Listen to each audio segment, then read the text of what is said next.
अल्लाह की रहमतों के अनवार किस लिए हैं।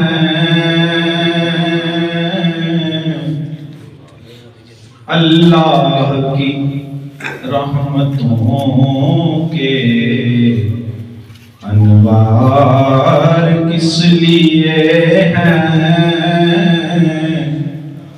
होते हुए मसीहा बीमार किस लिए हैं। होते हुए मसीहा बीमार किस लिए हैं। और हल हो नशाना मुश्किल तो दरबार किस लिए है।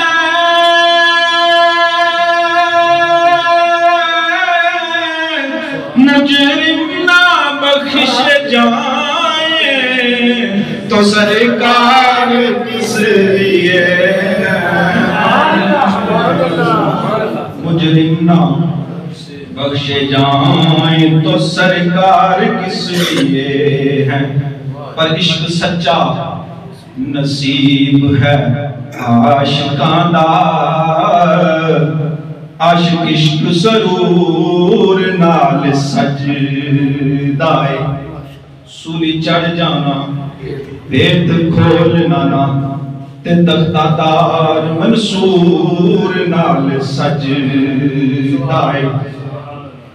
ते रात सजदी नाले तारियां दे ते दिन सूरज दे नूर नाल सजदा है।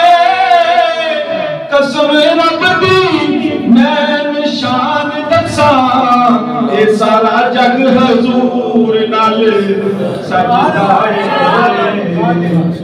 ए सारा जग हुजूर नाल सजदा है।